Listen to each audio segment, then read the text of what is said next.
September 12th, 1945. San Francisco Bay. 2:47. Japanese women stood on the deck of a transport ship, gripping the rails so hard their knuckles turned white. They'd been told what awaited them on American soil: torture, violation, death in a ditch somewhere with no honor, no burial, nothing. Every single one of them believed they were sailing toward their end. But when they stepped onto that dock, when American soldiers appeared before them, something happened that made no sense. The enemy smiled. They opened doors. They offered hands to help them down the gangway. And in that moment, everything these women thought they knew about the world started to crack. What came next would destroy them more completely than any weapon ever could.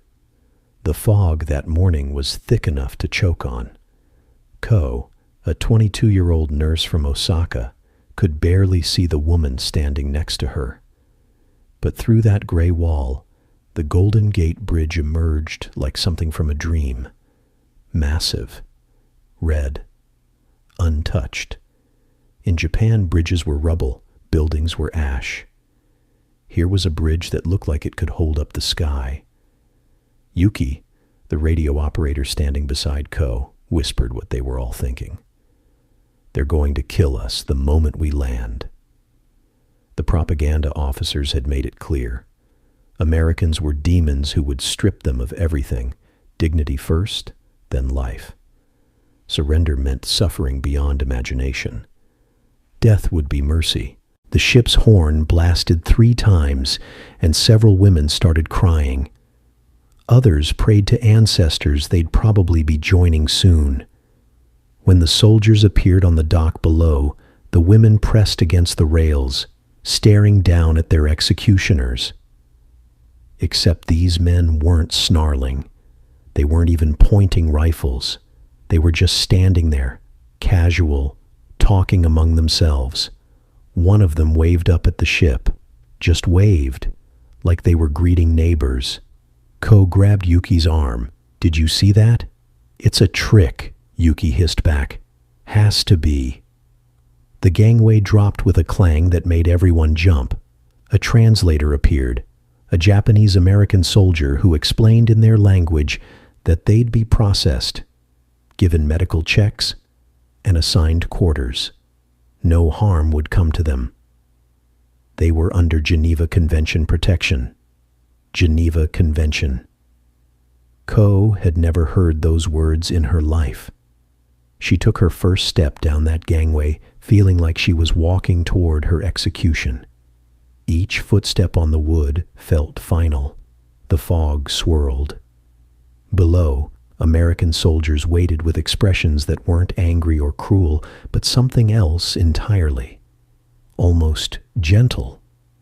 When Ko's foot touched American soil, the first soldier she passed smiled at her. Not mocking, not cruel, just smiled. And somehow that was more terrifying than any weapon. They were led into a white building that smelled like disinfectant and flowers. Inside, female American nurses waited. This was the first shock.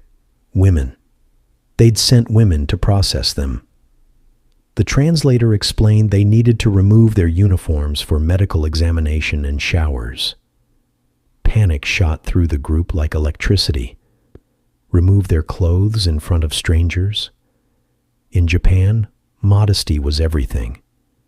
This was humiliation worse than death. But what choice did they have? They undressed slowly, trying to hide themselves, faces burning with shame. The American nurses moved among them with calm efficiency, no judgment, no mockery. One nurse noticed Ko's trembling and placed a gentle hand on her shoulder. "It's okay," the nurse said in English. Ko didn't understand the words, but she understood the kindness in the woman's eyes. And that's when she burst into tears. Then they were led to the showers. A huge tiled room with dozens of shower heads lining the walls. Steam rose in thick clouds. The translator told them to wash thoroughly, that soap would be provided, that they could take as long as they needed. Soap. Real soap. The women stared at the white bars like they were looking at gold. Ko picked one up slowly. It was smooth, heavy, and smelled like lilacs, like spring, like a world that hadn't been burned to the ground. Yuki turned on the water and gasped. Hot water poured over her. Actually hot. She hadn't felt hot water in over a year. In the field hospitals, they'd been lucky to have water at all. Around her, women were crying as they washed. Some laughed through their tears, the sound bordering on hysterical.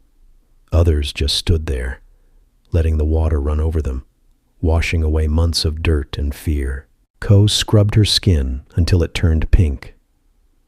She washed her hair 3 times, working through tangles that seemed permanent.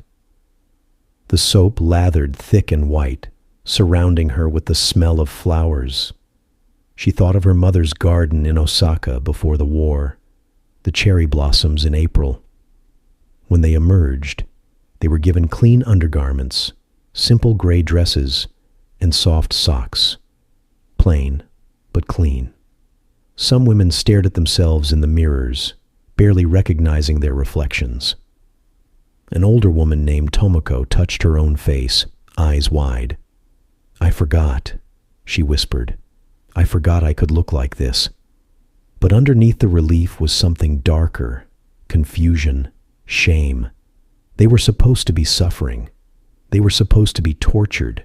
Instead, they got soap and hot water. What kind of enemy does this? The smell hit them before they even entered the mess hall. Bread baking, meat cooking, coffee brewing. The scent was so overwhelming that several women froze in the doorway, unable to move. They were told to sit, that lunch would be served. They shuffled to the long tables and sat rigid, hands folded, looking at each other with terrified eyes. This couldn't be real. Maybe the food was poisoned. Maybe this was the last meal before the torture started. American soldiers in white kitchen uniforms appeared with large trays, placing plates in front of each woman. Ko stared down at her plate and forgot how to breathe. Roast chicken, golden and glistening. Mashed potatoes with gravy. Green beans. Thick white bread with butter. A glass of cold milk. A cup of steaming coffee. She hadn't seen this much food on one plate in 3 years. Around her, no one moved. They just stared at the food like it might disappear. "Please eat," the translator said gently. Still, no one moved. Then Yuki picked up her fork with a shaking hand, cut a small piece of chicken, and lifted it to her mouth. She chewed slowly, eyes closing. The taste was rich, savory, real. And then she started crying. That broke something in all of them. Women began eating, some slowly, others frantically, like the food might vanish. Tears streamed down faces. Some laughed between bites, desperate and joyful. Ko bit into the bread and gasped at the soft texture. She'd eaten bread made from sawdust for the last year. This was soft, white, perfect. She spread butter on it with trembling fingers and took another bite, the richness making her dizzy. Across the table, Tomoko was crying so hard she couldn't eat. She held a piece of chicken, staring at it, her body shaking. "My children," she whispered. "My children are starving in Tokyo and I'm eating chicken." The guilt crashed over all of them at once. While they sat here eating roast chicken, their families in Japan were picking through rubble for scraps. Their children were eating grass soup. Their parents were dying of starvation. And here they were, being fed better by the enemy than their own country ever had. Some women pushed their plates away. Others ate everything, driven by hunger too deep to resist. The American soldiers watched from the edges, expressions unreadable. One young soldier whispered to another, "They're crying. Should we do something?" "Just let them eat," the older one replied. "They'll be okay." But would they be? Ko wasn't sure. She wasn't sure of anything anymore. After the meal, they were led to wooden barracks painted white. Inside were rows of actual beds, not mats on floors, not piles of straw, beds with metal frames, mattresses, pillows, and folded blankets. Each bed had a small trunk at its foot for personal belongings. The translator explained they could write letters home, that paper and pencils would be provided. Letters home. They could contact their families. Ko chose a bed near a window and sat down slowly. The mattress was soft. She pressed her hand into it, feeling it give and spring back. She hadn't slept on a mattress since leaving Japan 2 years ago. Beside her, Yuki ran her hand over the wool blanket. "It's thick," she said softly. "It's winter coming, and they gave us thick blankets." Tomoko sat on her bed and buried her face in her hands. "This is wrong," she whispered. "We're prisoners. We're supposed to suffer. We're supposed to pay for what our country did." But instead, she looked around at the beds, the blankets, the windows with curtains. Instead, they treat us like human beings. That night, as darkness fell and the lights dimmed, the women lay in their beds wrapped in warm blankets, listening to unfamiliar sounds. Trucks rumbling, soldiers calling in English, generators humming. Outside, crickets chirped and somewhere a radio played soft jazz. Ko pulled her blanket to her chin and stared at the ceiling. Her body was warm. Her stomach was full. She was clean. She was safe. And she'd never been more confused in her life. She thought of the propaganda films showing Americans as soulless monsters. She thought of officers who said surrender meant torture and death. She thought of everything she'd believed about the enemy. Then she thought of the soldier who smiled, the nurse who touched her shoulder with kindness, the chicken on her plate, the soap in her hands. Everything she knew was a lie, and that was more terrifying than any battle. The days fell into a rhythm that felt surreal. Every morning at 6:30, a gentle bell rang. The women woke, dressed, made their beds with military precision. Breakfast at 7, oatmeal with brown sugar and raisins, scrambled eggs, toast with jam, fresh fruit, coffee and milk. Every single morning, this abundance appeared like magic. Work assignments came after breakfast, but they weren't brutal labor. Some women worked in the camp laundry with machines that did most of the work. Others helped in kitchens under the supervision of American cooks. Those with English skills translated documents or taught Japanese phrases to curious soldiers. Ko was assigned to the camp hospital, helping nurses with basic tasks, folding bandages, organizing supplies, cleaning equipment. The work was light, almost gentle. She worked alongside 2 American nurses, Helen and Margaret, who treated her not as an enemy, but as a colleague. They showed her medical equipment, taught her English words, sometimes shared their lunches. But here's what shattered their minds completely. They were paid. Every Friday, each woman received camp script, paper currency they could use in the camp store. With this money, they could visit the canteen stocked with impossible items: chocolate bars, Hershey's, Nestle, Baby Ruth. The women stood in front of the candy display like it was a shrine. In Japan, chocolate had disappeared years ago, reserved for military elite only. Here, enemy prisoners could buy it. Cigarettes, lipstick, hand lotion, pencils and notebooks, small bottles of perfume, handkerchiefs with embroidered flowers. These weren't necessities. These were luxuries, things that made life more than survival. Yuki bought a chocolate bar on her first visit. She carried it back like treasure, unwrapping it slowly, breaking off one square at a time. The sweetness melted on her tongue and she closed her eyes. "I'm eating chocolate," she whispered to Co. "We're prisoners, and I'm eating chocolate." Lunch at noon, always hot, always substantial.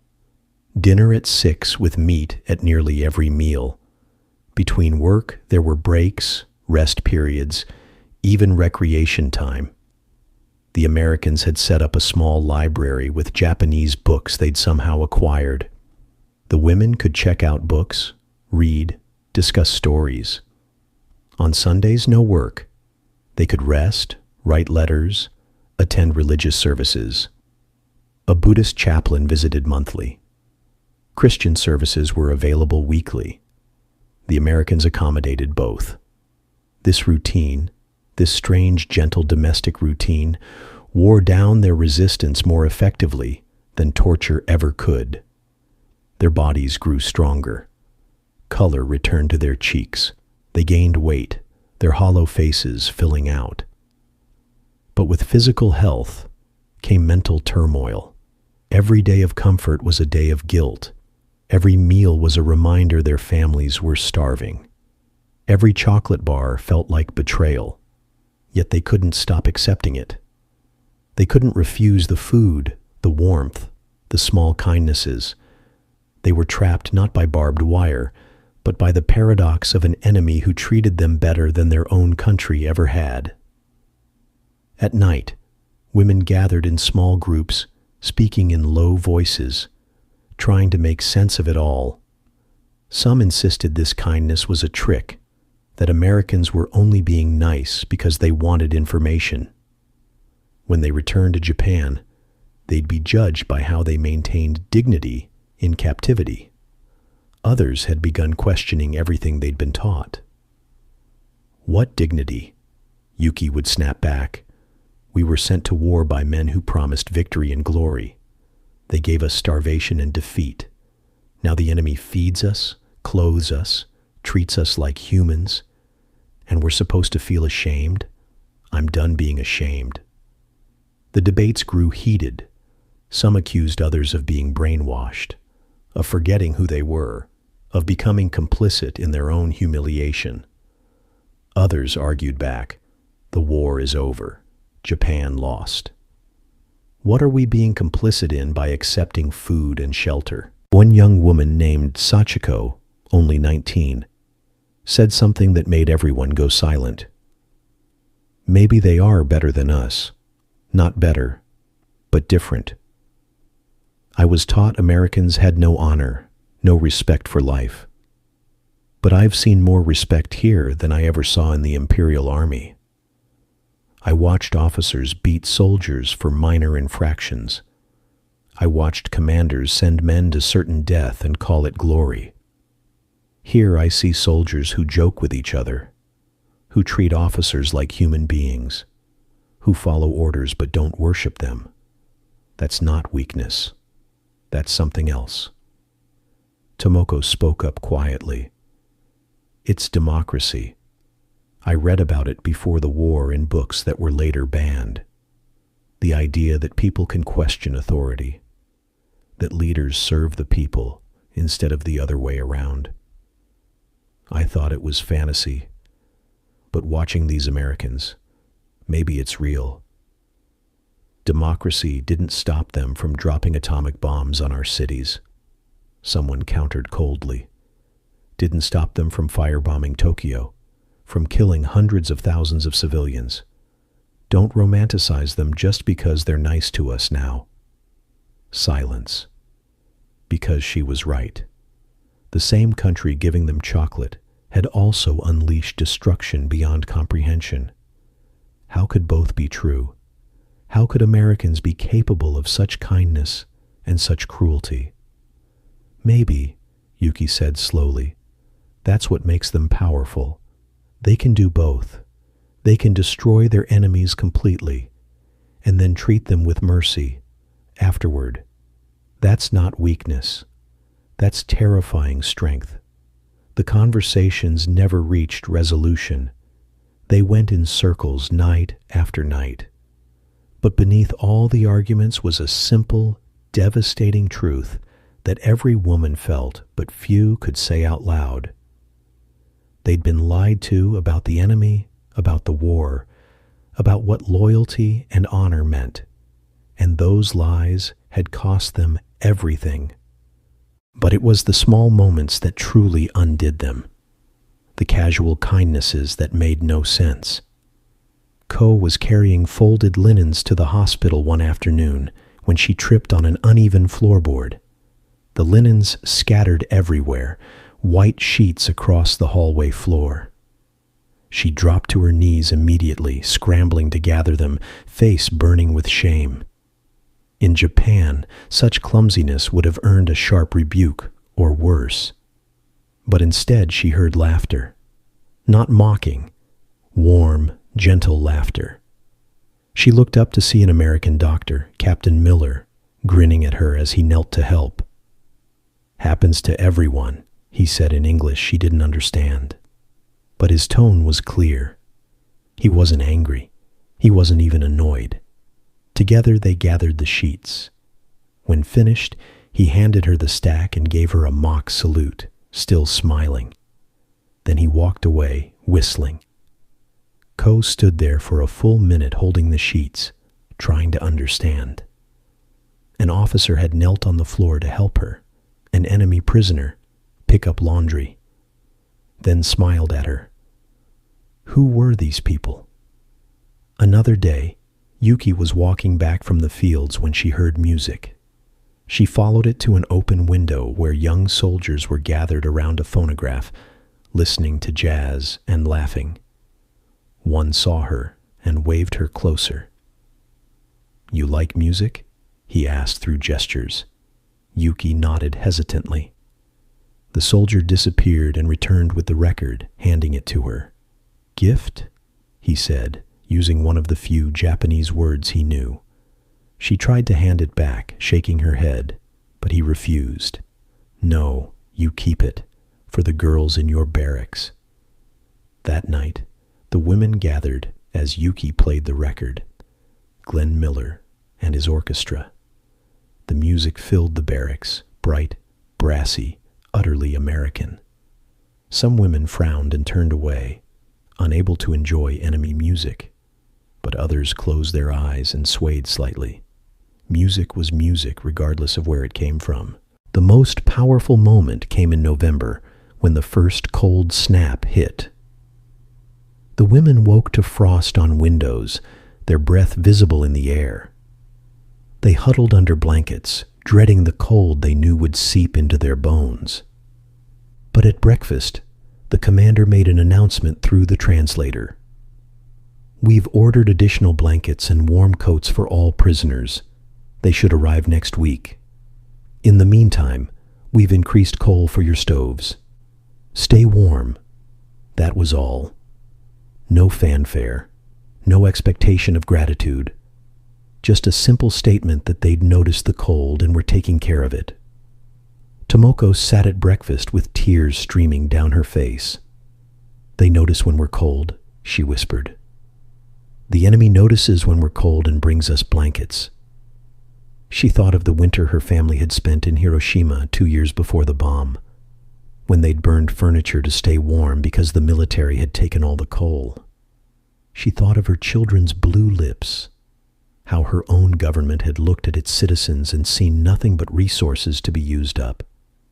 And here was the enemy bringing blankets because prisoners might be cold.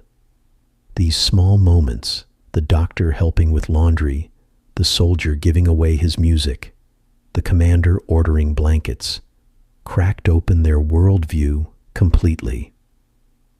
How do you hate someone who treats you like a human being? How do you maintain loyalty to a cause when the enemy shows you more care than your own leaders ever did? These questions haunted them. There were no good answers, but the letters from home made everything infinitely worse. They arrived slowly, taking weeks to reach the camp. Thin envelopes with paper so fragile you could see through it, handwriting shaky and desperate. Ko's first letter from her mother arrived in late October. She sat on her bed in evening light and opened it with trembling hands. Her mother's handwriting, once elegant, now wandered across the page in uneven lines. "My dear Ko, we received word you are alive and a prisoner in America. This brings relief and sorrow. Tokyo is gone. Our house is rubble.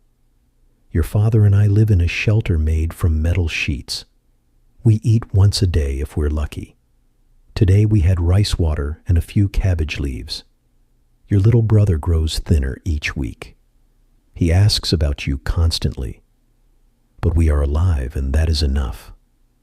I hope you are not suffering too much. We pray for you every night." Ko read it 3 times, hands shaking harder each time. Then she folded it carefully and placed it in her trunk. That night she couldn't eat dinner. She stared at the roast beef and carrots and saw her brother's thin face. She pushed the plate away and went back to the barracks. She wasn't alone. All around her, women were receiving similar letters. Letters describing starvation, homelessness, desperation. One woman's husband had died of malnutrition. Another's parents were killed when their neighborhood was firebombed. A third received word her children had been sent to live with relatives in the countryside because there was no food in the cities. The contrast became unbearable. Here in California, the camp was surrounded by abundance. Beyond the fences, American towns bustled with life. Stores full of goods, children playing in parks, families driving cars down clean streets. The women could see it when taken outside for work details. Yuki worked in a field one day harvesting vegetables.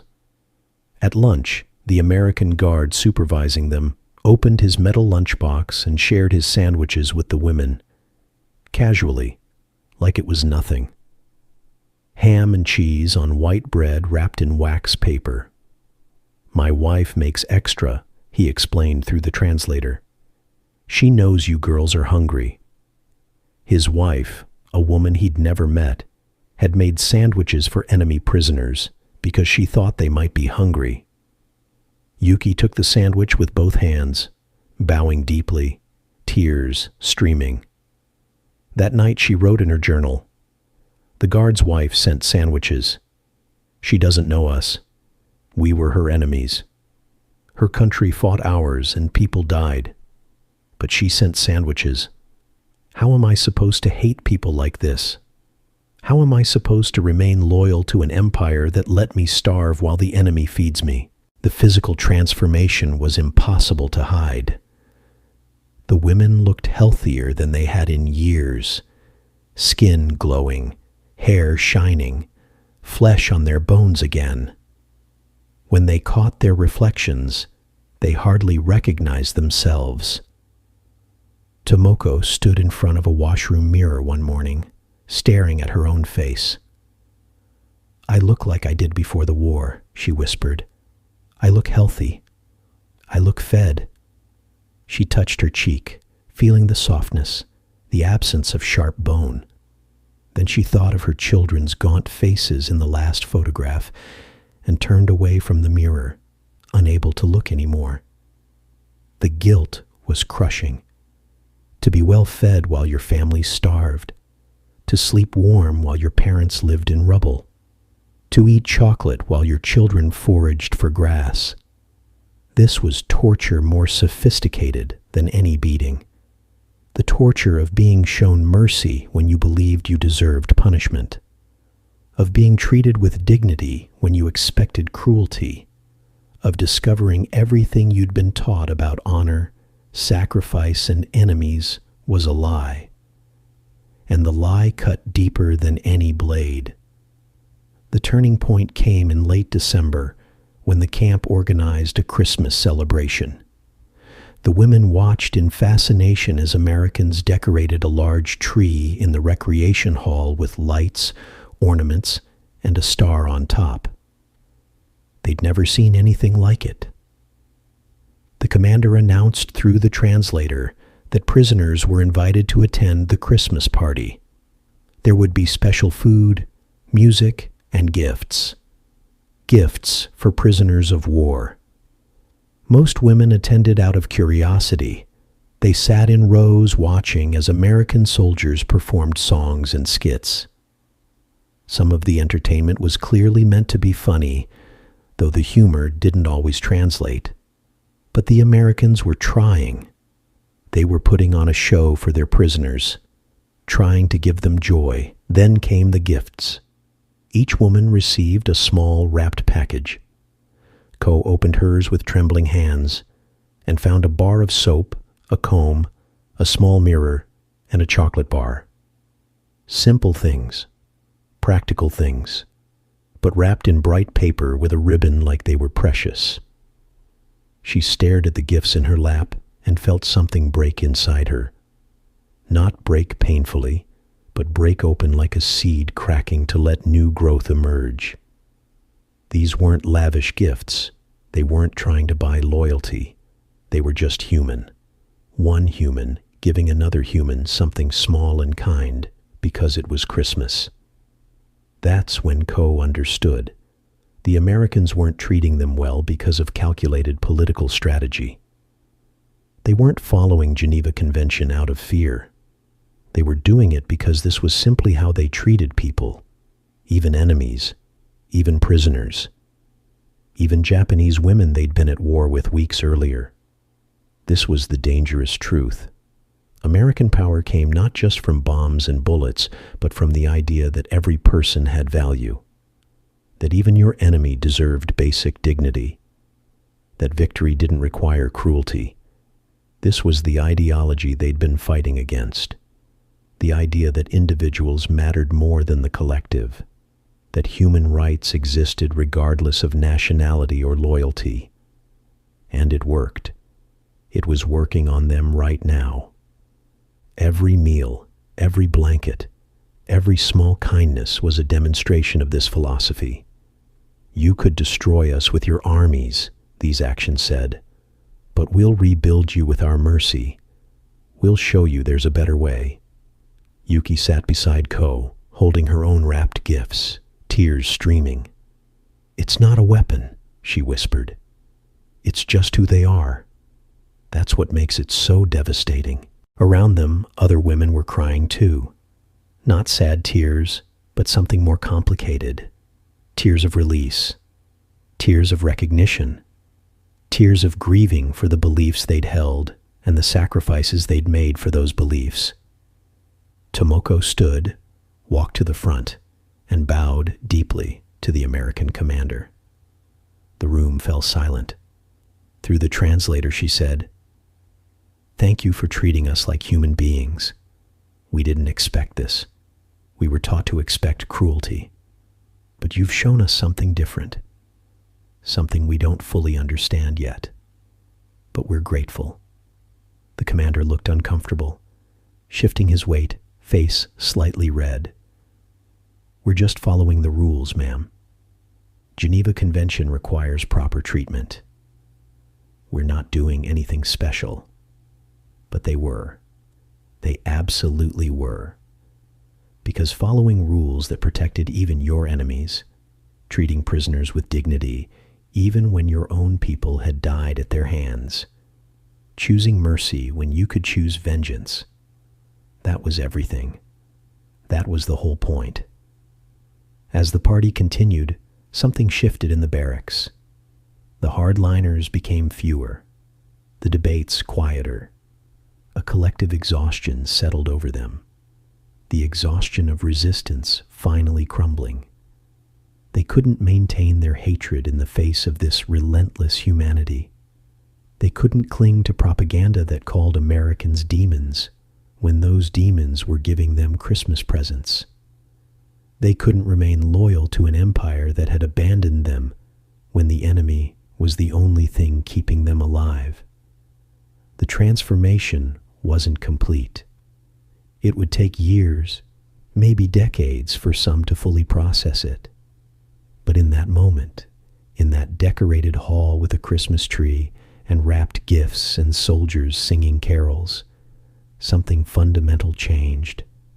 They began to see their captors not as the enemy, but as people. Flawed people, certainly. People capable of terrible things, definitely, but people nonetheless. And in seeing that, they began to question everything else they'd been taught. The most dangerous weapon America possessed wasn't the atomic bomb. It was the simple, radical idea that human dignity transcended national boundaries. And that weapon was working exactly as designed. The mirror moment came in January 1946 on an ordinary Tuesday afternoon. Ko was working in the hospital organizing supplies in a storage room when she caught sight of her reflection in a glass cabinet door. She stopped, stared, didn't recognize herself at first. The woman in the reflection had round cheeks, clear skin, bright eyes, healthy hair that shone even in dim light. She looked young again, alive. The hollow, haunted look that had defined her face for 2 years was completely gone. She looked like she had before the war. No, she looked better than before the war. Because even in peacetime Japan, she'd never eaten this well, never had access to this level of medical care, never been this healthy. The enemy had done this. The enemy had restored her to herself. Ko's hands began shaking. She braced herself against the cabinet, breath coming in short gasps, because in that moment, seeing her own healthy reflection, the full weight of betrayal crashed over her.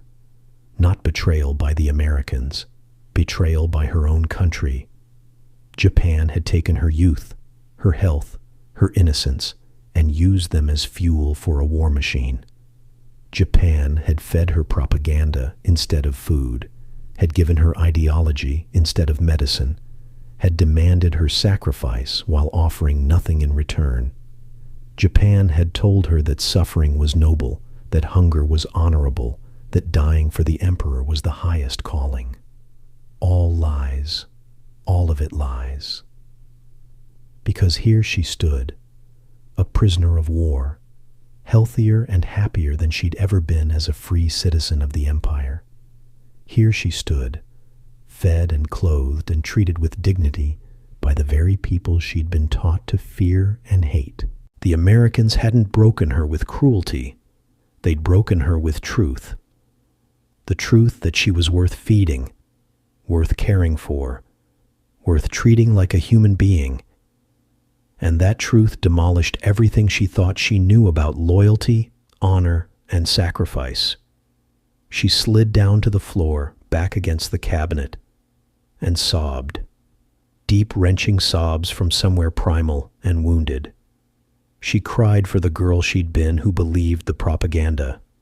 She cried for years wasted serving a cause that never valued her. She cried for her family still suffering in Japan, still trapped in the lie. She cried for all the people who died believing their sacrifice meant something when really they'd just been fuel for men who didn't care about them at all. Nurse Helen found her there 10 minutes later. The American woman took one look at Ko's face and understood somehow without words. She sat down on the floor beside her, not touching, not trying to fix it, just sitting with her in her grief. "It's okay," Helen said softly, even though Ko barely understood English. "It's okay to be angry. It's okay to feel betrayed. You were lied to. You have every right to grieve for that." Ko looked at her through tear-blurred eyes. This woman, this American woman whose country had been at war with hers, who'd probably lost friends or family to Japanese bullets, was sitting on a hospital floor offering comfort to an enemy prisoner having a breakdown. And in that moment, Ko's worldview didn't just crack, it shattered completely. She understood now. This was what democracy looked like. This was what it meant to believe every individual had inherent worth, regardless of which side of a war they were on. This was the philosophy Japan had been fighting against. The idea that human rights weren't granted by emperors or earned through sacrifice, but simply existed because humans existed. Japan had lost the war. But more than that, Japan's entire ideology had been proven hollow.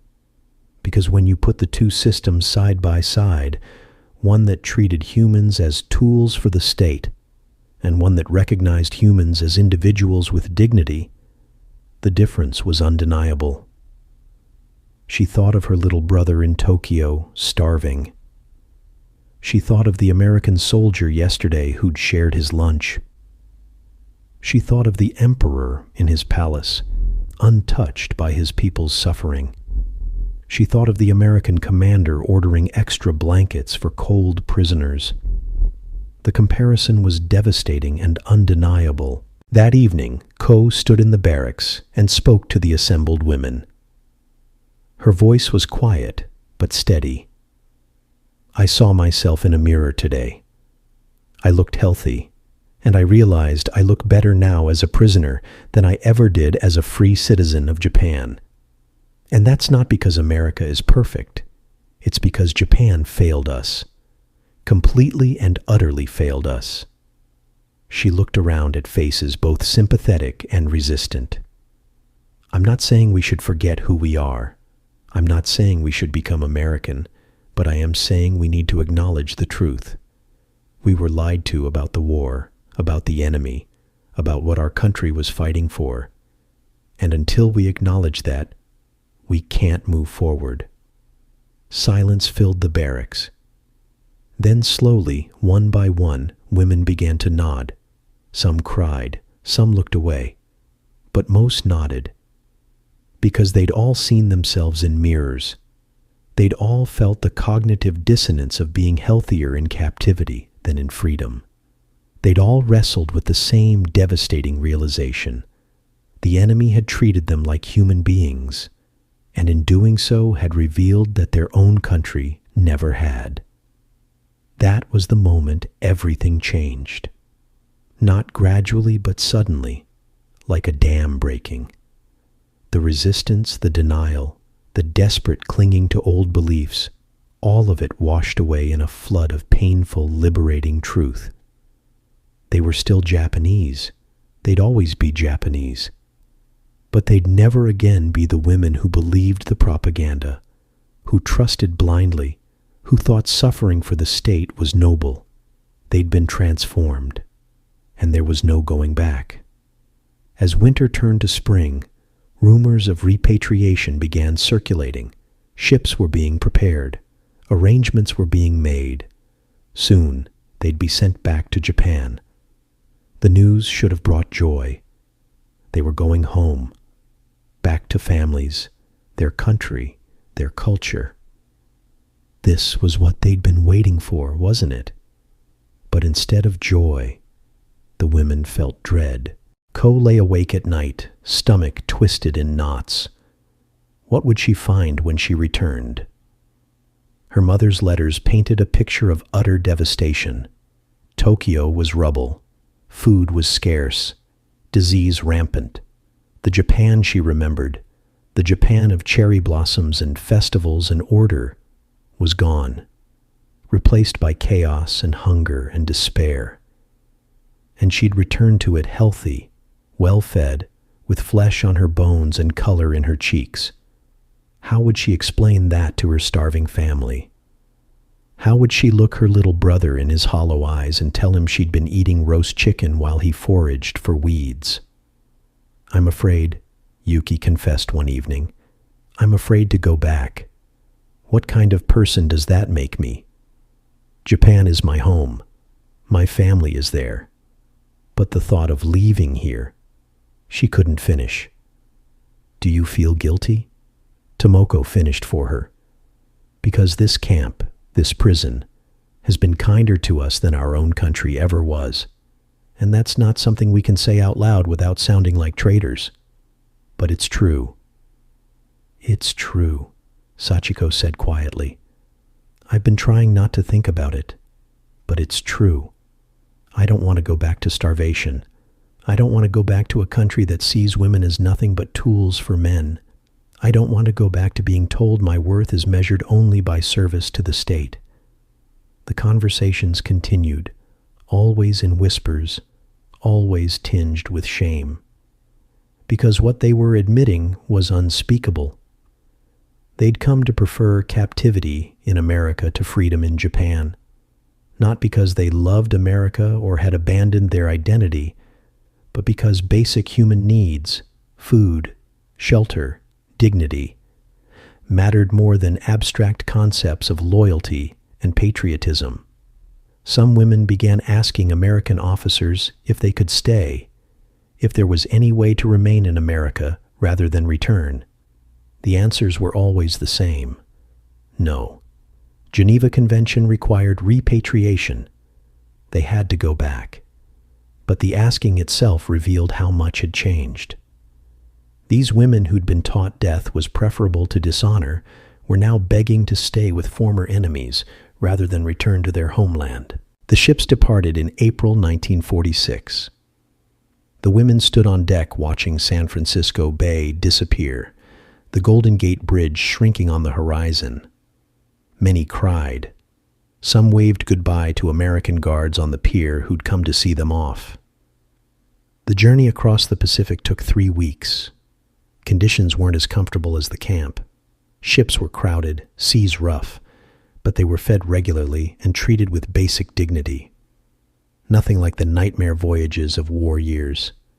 When the Japanese coast finally appeared, the women crowded the rails, straining to see their homeland.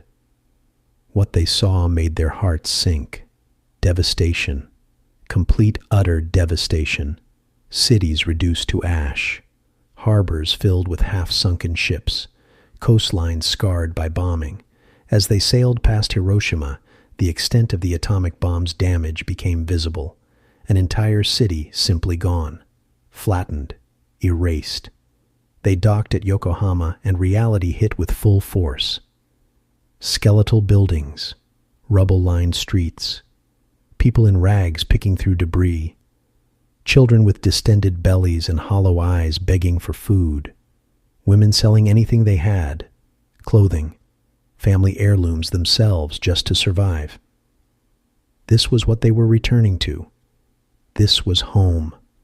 Ko stepped off the ship onto Japanese soil and felt no joy, only crushing sadness. Around her, other women were crying, not with happiness, but with horror at what their country had become. They were processed through a repatriation center, given minimal supplies, and released to find their own way to their families. Ko boarded a train to Tokyo, watching the destroyed landscape roll past, burned forests, collapsed bridges, ghost towns where bustling cities had been. She found her family in a makeshift shelter in what had once been a prosperous neighborhood. Her mother had aged 20 years. Her father was sick with tuberculosis. Her little brother, now 12, was so thin she hardly recognized him. When they saw her, healthy, round-faced, clearly well-fed, their first expressions were joy. But the joy quickly turned to confusion, then to something else. Something that looked like accusation. "You look well," her mother said carefully. "The Americans treated you well." Ko nodded, unable to speak, tears streaming down her face, because she understood what her mother wasn't saying. "You were eating while we starved. You were safe while we suffered. You were with the enemy while we lost everything." The guilt she'd felt in the camp was nothing compared to what she felt now, standing in front of her skeletal family, proof of her betrayal written all over her healthy body. She tried to help. She shared what little money she had. She used her medical training to help neighbors who were sick. She tried to explain what had happened to her, but the words wouldn't come. How could she tell her starving mother that enemy prisoners ate roast chicken? How could she tell her dying father that Americans had given her chocolate? How could she explain to her hollow-eyed brother that she'd been paid wages to do light work while he'd been digging through rubble for scraps? So she said nothing. She kept her head down, worked hard, and tried to forget, but forgetting was impossible. Years passed. Japan rebuilt itself slowly, transforming from ruins into an economic powerhouse. The occupation ended. Democracy took root, awkwardly at first, then more firmly. The women who'd been prisoners in America scattered across the country, rebuilding their lives, rarely speaking of their experiences. But they were changed. Fundamentally, irrevocably changed. Ko became a nurse, inspired by her time working in the American camp hospital. She never married, choosing instead to dedicate her life to healing. In the 1960s, she opened a small clinic in Tokyo, treating patients with a philosophy she'd learned in captivity: that every person, regardless of status or background, deserved dignity and care. She kept her American nursing textbooks, the ones Nurse Helen had given her as a parting gift. Sometimes when the clinic was quiet, she'd flip through them and remember the woman who'd sat with her on a hospital floor while she cried. Those textbooks became her most precious possessions, more valuable than any family heirloom, because they represented the moment everything she thought she knew had shattered, and something truer had emerged from the wreckage. Yuki married an American soldier during the occupation and moved to California. It caused a scandal in her family that lasted decades. Her parents refused to speak to her for 5 years. Relatives whispered that she'd betrayed Japan, that she'd become the enemy. But she didn't care. She'd seen enough to know that love and kindness mattered more than national pride. She raised 3 children who grew up bilingual and bicultural, equally comfortable with chopsticks and forks, bowing and handshakes, rice and hamburgers. She taught them that identity didn't have to be singular or pure, that you could honor your heritage while embracing something new, that the world was bigger and more complicated than any government wanted you to believe. Tomoko returned to her children and spent the rest of her life trying to explain to them what she'd learned. That propaganda was dangerous, that questioning authority wasn't only acceptable, but necessary, that their worth as human beings didn't come from service to the state, but from their inherent humanity. Her children didn't always understand. They'd grown up in post-war Japan, in the ruins, and to them, America was the enemy who'd dropped the bombs. But Tomoko persisted. She told them stories about the Christmas gifts, about the soldier's wife who'd made sandwiches, about the commander who'd ordered blankets. She told them these stories not to make them love America, but to make them think critically about what they were told, about who the real enemy was, about the difference between propaganda and truth. Most of the women never spoke publicly about their time as prisoners. The shame was too deep, the contradictions too painful. In a culture that valued conformity and collective identity, admitting that the enemy had treated them better than their own country was unthinkable. They kept their secrets, carried their guilt, and tried to move forward. But privately, in conversations with daughters and granddaughters, they passed on what they'd learned.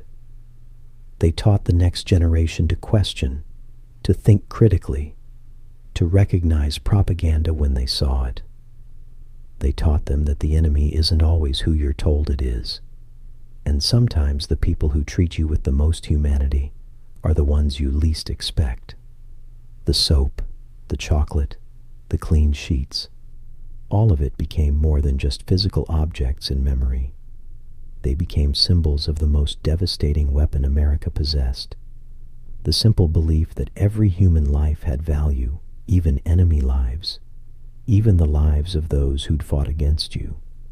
For those Japanese women prisoners, the taste of chocolate and the smell of soap became proof that everything they'd been taught was a lie, that the enemy could show mercy, that dignity was more powerful than cruelty, that sometimes the hardest thing to carry isn't hatred, but kindness from those you expected to hate you, that the real battle wasn't between nations, but between ideologies, one that saw humans as tools to be used and discarded, and one that saw them as individuals worth protecting, even when they were your enemies. In her final years, Ko told her niece about her time in the American camp.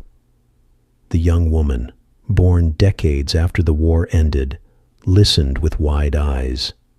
"So the Americans were good to you?" she asked. Ko shook her head slowly. "It's not that simple. They dropped atomic bombs on our cities. They killed hundreds of thousands of civilians. They firebombed Tokyo. They were capable of terrible things." She paused, looking out the window at modern Tokyo, all glass and steel and prosperity. But they were also capable of mercy, of treating their enemies with dignity. And that mercy changed me more than any punishment could have. It made me question everything, and those questions led me to truth. Painful truth, but truth nonetheless. She smiled sadly, her old eyes distant with memory. "I spent my whole life trying to pass on what I learned. That your enemy might treat you better than your own people. That propaganda is always a lie, no matter who's speaking it. That human dignity transcends borders and nationalism. These lessons cost me everything I once believed. But they gave me something more valuable, the ability to see clearly." Her niece was quiet for a long moment. Then she asked, "Do you think it was worth it? The loss, the guilt, the confusion?" Ko looked at her directly. "Every day in that camp, I felt like I was betraying my country by accepting their kindness. Every meal felt like a crime. Every warm night in bed felt like I was choosing comfort over loyalty. The guilt nearly destroyed me." She touched the old nursing textbook on her lap, fingers tracing the worn cover. "But if I hadn't experienced that, I would have lived my whole life believing the lies. I would have died never knowing that there was another way, that human beings could choose mercy over vengeance, dignity over cruelty, individual worth over collective sacrifice. So yes, it was worth it, because the truth, no matter how painful, is always worth it." The niece left that day with tears in her eyes, carrying a story she'd never forget. A story about soap that smelled like lilacs and chocolate, that tasted like betrayal. About hot showers that washed away more than dirt, and blankets that kept you warm, but couldn't protect you from the cold truth that everything you'd believed was a lie. About mirrors that reflected not just your face, but the devastating reality that your enemy was more human than your own leaders. About the most dangerous weapon ever created, not uranium or plutonium, but the simple radical idea that every person deserves dignity, even in defeat, even in captivity, even when they're supposed to be monsters. That's the story worth remembering. Not just because it happened, but because it reveals something fundamental about power and humanity. That the strongest nations aren't the ones with the biggest bombs, but the ones with the courage to show mercy. That the most devastating victories aren't won on battlefields, but in the hearts and minds of those who realize they've been lied to.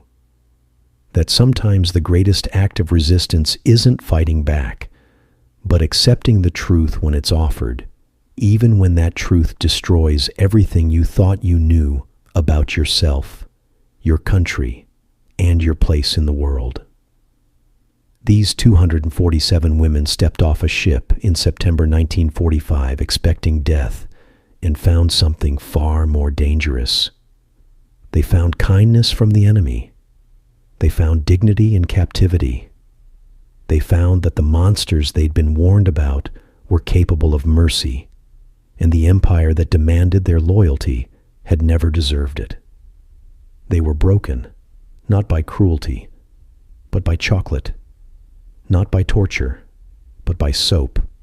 Not by punishment, but by the devastating realization that they'd sacrificed everything for a lie, while the enemy they'd been taught to fear treated them like human beings. And maybe that's the lesson we all need to hear.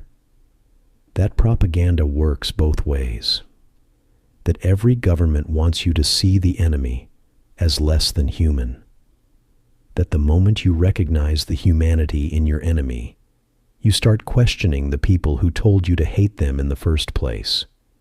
That dignity and mercy aren't weaknesses. They're the most powerful weapons ever created, because they don't just defeat your enemy, they transform them. They take people who were willing to die for a cause and make them question whether that cause was ever worth dying for. The soap that smelled like lilacs didn't just clean their bodies. It washed away years of propaganda. The chocolate didn't just satisfy their hunger. It revealed the hollowness of everything they'd been taught. The kindness didn't just make them comfortable. It shattered their entire worldview and forced them to rebuild it from scratch. That's why this story matters. Not because it makes America look good or Japan look bad, but because it reveals the truth about ideology and power. That the countries who treat even their enemies with dignity are the ones whose values actually mean something. That the governments who demand blind loyalty are usually the ones not worth being loyal to. That the real battle, the one that matters most, is always between those who see humans as individuals with inherent worth and those who see them as tools to be used for some greater purpose. And in that battle, kindness is the most devastating weapon of all.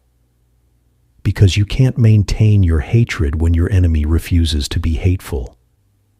You can't cling to propaganda when reality keeps contradicting it. You can't serve an empire that starves you when the enemy feeds you. You can't believe in a cause that treats you as disposable when your captors treat you as valuable. So if this story moved you, if it made you think, if it challenged what you thought you knew about war and peace and enemies and allies, then share it. Tell someone else about the 247 Japanese women who discovered that everything they'd been taught was a lie. Tell them about the soap and the chocolate and the Christmas gifts. Tell them about Ko looking in the mirror and realizing she was healthier as a prisoner than she'd ever been as a free citizen. Tell them about the devastating power of mercy, the way kindness can break you more completely than cruelty ever could. Tell them that sometimes the enemy isn't who you're told it is, and the people who demand your loyalty are the ones you should question most. Because these women paid the price for believing the lies. They sacrificed years of their lives, their health, their innocence, all for an empire that saw them as nothing but fuel for the war machine. And when they finally saw the truth, when they finally understood that they'd been used and discarded by their own country, while the enemy treated them with dignity, that realization nearly destroyed them. The guilt, the shame, the cognitive dissonance of it all, it was almost unbearable. But they survived it. They carried that painful truth with them for the rest of their lives, and they tried to pass it on to the next generation, so that maybe, just maybe, fewer people would have to learn the hard way that propaganda is always a lie, that blind loyalty is always dangerous, and that human dignity should always transcend national boundaries. That's the real story. That's what we need to remember. Not just what happened to these women, but what it reveals about us, about our governments, about the stories we're told and the truths we're afraid to face. So remember the soap. Remember the chocolate. Remember the Christmas gifts and the blankets and the soldier's wife who made sandwiches for enemy prisoners. Remember Ko crying on the hospital floor and Nurse Helen sitting beside her in silent compassion. Remember Yuki listening to Glenn Miller and realizing that music was music regardless of where it came from. Remember Tomoko looking in the mirror and not recognizing her own healthy face because she'd forgotten what it felt like to be fed and cared for. Remember all of it, because these stories, these uncomfortable truths about enemies who show mercy and governments that betray their own people, these are the stories that matter most. These are the ones that challenge us, that make us question what we believe and why we believe it, that force us to confront the possibility that maybe, just maybe, we've been lied to too. And if we're brave enough to face that possibility, if we're strong enough to question our own propaganda, then maybe we can avoid repeating the mistakes of the past. Maybe we can build a world where dignity transcends borders, where mercy is stronger than vengeance, where human beings are valued for who they are rather than which flag they salute. That's the world these women glimpsed in their captivity. That's the truth they carried with them for the rest of their lives. And that's the lesson we all need to learn before it's too late, before we sacrifice everything for lies that were never worth believing in the first place.